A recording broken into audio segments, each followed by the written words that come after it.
number 8. Grammar rule number 8, conjunctions. So first of all, what are conjunctions? Conjunctions are, as it says up top, they are joiner words. They are words that create junctions between other words or parts of a sentence. I'm going to go ahead and highlight that right now. Joiner words, they create junctions. What is the main rule regarding conjunctions? The main rule is this: we need to make sure that any conjunctions that we use appropriately reflect the relationship between parts of a sentence. We'll look at example 1 in a second, but I'll give you an even simpler one. He was mean and very fair. So if you look at this sentence, you have your conjunction here. That's your tip-off clue. We'll get to that in a moment. That would be your tip-off clue. What you would have to do is sort of separate the two parts of the sentence, this first part from this second part, and ask yourself, what is the relationship, or how are those two things connected? Well, here you have that this guy was very mean. That is normally considered a really bad thing. And then you have over here that this guy was considered to be very fair. That is normally a very good thing. Well, the conjunction and generally is not used to separate contrasting ideas, things that sort of would seem to contradict each other, and usually joins things that are similar. So what we want to do here is we probably want to change this and to a but. A but does connect ideas, words, phrases, clauses that are contrasting or differing from each other. So that's what we're doing in checking conjunction errors. We are checking to see how the parts of the sentence that are joined by the conjunction relate, and if the conjunction creates the most appropriate or logical connection between the parts. So in example 1, go ahead and do this on your own. Press pause on the video if you would like. In example 1, we have John Adams did not design or promote the Alien and Sedition Acts, and he did sign them into law. So again, that and, that conjunction, that would be our tip-off clue that we need to check conjunctions. And what we would want to do is we want to break the sentence apart, and we would want to ask ourselves how the part that comes before and the part that comes after the and relate. And indeed, in the first part, we have a similar situation to the example I just gave. We have sort of a negative thing here. We have John Adams did not design or promote the Alien and Sedition Acts. So we would expect to see something similar to that after the and, because again, the and connects things that are similar. So if this sentence had said John Adams did not design or promote the Alien and Sedition Acts and did not sign them into law, that and would make complete sense. However, we have, instead of something that agrees with this negative in the first half, we actually have, once again, a positive in the second half. We have that John Adams did sign these into law, and therefore this and does not really make sense. We would again want a but here. He did not design or promote the acts, but he did sign them into law. We have a contrasting set of clauses here, and a but does a better job, a more appropriate job of separating or joining the contrasting ideas than the and does. The tip-off clue is very simple. It is underlined conjunctions. That's your tip-off clue. I'm going to go ahead and list a bunch of the conjunctions. The first set of conjunctions I'm going to list are the FANBOYS. And FANBOYS, if you don't know already, stands for and, nor, but, or, yet, and so. FANBOYS. F-A-N-B-O-Y-S. The FANBOYS conjunctions. Those are some of the most common conjunctions you'll see on the test. However, there are a bunch more. we have oops, that was supposed to be a C. We have because, we have although, we have when, while, whenever, after, before, since, and let's do unless. These are not all the conjunctions. These are just some of the conjunctions. They are some of the ones that you will see on the test, but you could see other ones. The rule down at the bottom, hang on, I gotta fix that. The rule down at the bottom here is very simple, and it's what we already talked about. Ensure the conjunction creates a logical / appropriate link between the joined parts. Now obviously that requires figuring out what the joined parts mean and whether they are similar to each other or contrasting each other, but that is the rule. You just need to make sure that the appropriate conjunction is used depending upon how the parts relate. Now in example 2, go ahead and pause the video, do it on your own. In example 2, again, here's our conjunction at the beginning of the sentence. So we've got two independent clauses here. Here is the first one. Here is the second one. If we look at how these two guys relate, we have most fruits contain a great deal of sugar. That's probably not a good thing. We have fruits providing fiber, antioxidants, vitamins, and water. That actually is a very good thing, at least most would consider that a good thing. So we have contrasting ideas here. Although is the appropriate conjunction when we have contrasting ideas. It is one of the appropriate conjunctions when we have contrasting ideas. So that is page 65. On page 66, we see another conjunction rule that we're going to have to check when we see conjunctions underlined, and this deals with correlating conjunctions. This is about pairing, conjunction pairing. The correlating conjunctions are these pairs of words, either paired with some other word. I don't want to give that one away yet. I'm going to have you guys fill those in, and then neither paired with some other word. Anytime we see these pairs of conjunctions, we just need to make sure that the right conjunction is being used based on the first half of the pair. So I would pause the video right now and try to go ahead and fill in the blanks in these tip-off clues. You've got to fill in these blanks with the appropriate conjunction. Pause the video, do that now.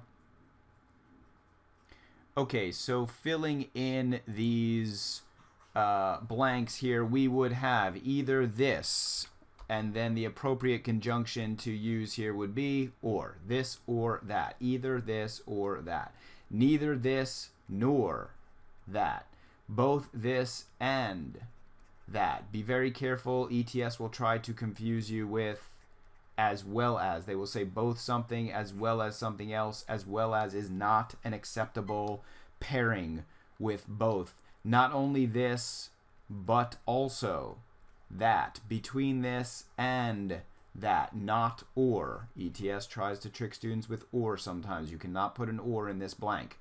Whether this or that. There you can put an or.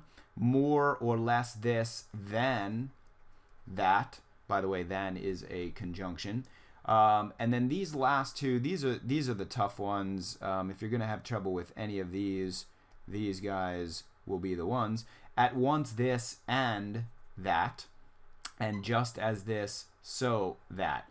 If you are interested to know how these two pairings will be used or what they mean, you can always ask your tutor. I'm not going to get into the details of them right now. We will see examples of them in a moment, but you should know that if you see an at once and then a conjunction, that conjunction needs to be an and. If you see a just as and then a conjunction, that conjunction needs to be a so. Now, there is one other note.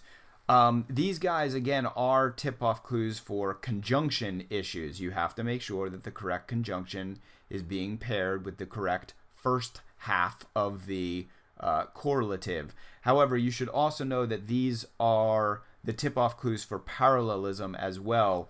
So parallelism note. Remember that in parallelism, what you were checking was not that the conjunction was correct. What you were checking in parallelism was to make sure that the thing that followed the first half of the correlating pair, the x, and the thing that followed the second half, the y, you needed to make sure they were parallel. So the point here is that there are actually two things you need to check when you see any hints of these correlating conjunctions. One of the things that you have to check is parallelism. You have to make sure that the x and the y are parallel. The x and the y are parallel. And the other thing you have to check is to make sure that the appropriate conjunction is being used according to this list that we just wrote out. Down at the bottom of the page, a couple of examples. Go ahead and do them on your own right now. In example 1 at the bottom of the page here, we have since Watkins neither submitted his proposal on time. Darn it, Watkins! Since Watkins neither submitted his proposal on time, blah, included all of the required documents, the committee had no choice but to reject it. So notice that we have one of our correlative tip-off clues here in the neither, and remember that we need a nor when we are using a neither. Neither nor is the correct pairing. In example 2, we have the skyline was at once magnificent, blank intimidating. Well, remember we said this was one of those tough ones. There's our tip-off, and with that first half, we use in the second half an and. We say at once magnificent and intimidating. Again, if you want more information on what that phrase means or when you would use it, please ask your tutor. Example 3, just as Gabby enjoys a cup of hot tea after dinner, blank, her sister likes a mug of hot chocolate. Again, there's our tip-off, just as, and we said above that we use the conjunction so when we start with just as. Just as Gabby enjoys a cup of hot tea, so her sister likes a mug of hot chocolate. Some students do ask if you can just leave out the conjunction here altogether and just say, just as Gabby enjoys a cup of hot tea, comma, her sister likes a mug. The answer is probably, yes. You could probably just leave out the conjunction altogether and start your next clause with her sister. However, on the SAT, if you do see just as paired with so, you need to know that that is not incorrect. That is perfectly correct. One more conjunction rule. You just need to write this rule down. Do not use plus to mean and.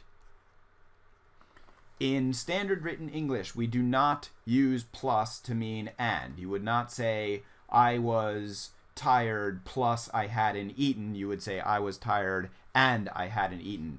Plus is considered very colloquial, and again, it is not to be used in standard written English. If you are writing a text to your friend or an email to your friend or perhaps even a memoir, go ahead and use plus. It's probably perfectly fine there. But in standard written English, when you're writing essays in school or a research paper or something like that, you should not be using plus to mean and. The 3 questions on page 67, go ahead and do them right now. Pause the video if you would like, do them on your own, and then come back and join us. Okay, in example 4, we have our conjunction here. We have our conjunction here, the and. So remember what we said we need to do when we see an underlying conjunction. We have to look at what comes before and what comes after, and we need to figure out how they relate. We have winter temperatures on the coast rarely drop below freezing. So in other words, winter temperatures are pretty warm. And then after the and, we have forecasters believe that this winter will be an exception. So that means that, and actually it says this in the sentence, it's going to be cold. So there is a contrast. Before the and, we see that winter temperatures are warm. After the and, we see forecasters believing winter temperatures will be cold. That is not the appropriate conjunction to join contrasting ideas. We should be using a but here, not an and. In example 5, the waiter said we could choose between a baked potato with sour cream or, so there's one of our conjunctions, steamed vegetables. So there's another conjunction. So I chose the vegetables because I had eaten French fries with lunch, and also because vegetables are so much healthier. So we have this first or, so remember what we need to check. We need to check both logic and we need to check pairing, correlative pairing. And indeed, we do have one of our correlatives. We have between this or that. But if you remember from the previous page, we said that we do not use between this or that, we use between this and that. So this or should be an and in order to match the first half of the correlating pair. So the answer there was B. We need and instead of or. And then the last one, number 6, this is a challenging one. When Daryl had initially agreed to let his visiting friends, blah, blah, blah. So our conjunction here is the when. So we need to look at how the two clauses that the when joins are related. We have this clause here where Daryl had initially agreed to let his friends stay indefinitely. So he said, you guys can chill as long as you want. And then this second clause, we have they were so noisy and rambunctious that he asked them to leave. Well, what when indicates as a conjunction is that two things happen at the same time. When I sleep, I snore. That's just an example. It's not true. I don't snore when I sleep. So when I sleep, I snore. These two things are happening at the same time. However, if we look in this sentence, it's pretty clear that these two independent clauses are not happening at the same time. We have Daryl initially agreeing to let his friends stay indefinitely, and then later they were noisy and rambunctious, so he asked them to get the heck out. So the when is obviously not correct here. Now what would we use? Well, probably we would want to use something like although or though. Although Daryl initially agreed to let his visiting friends stay indefinitely, they were noisy and rambunctious, and he said, you guys got to get out. The although indicates, or more appropriately reflects, the contrasting relationship between the first clause and the second clause. That is it for conjunctions, so just keep in mind when you see a conjunction underlined, the first thing that you want to do is just check the logic, make sure that the conjunction is the appropriate conjunction based on how the parts of the sentence relate to each other. And then the second thing you have to check is if you see one of these correlating conjunction pairs, you need to make sure that the pairing is correct, either or, neither nor, and so on. That is all for conjunctions.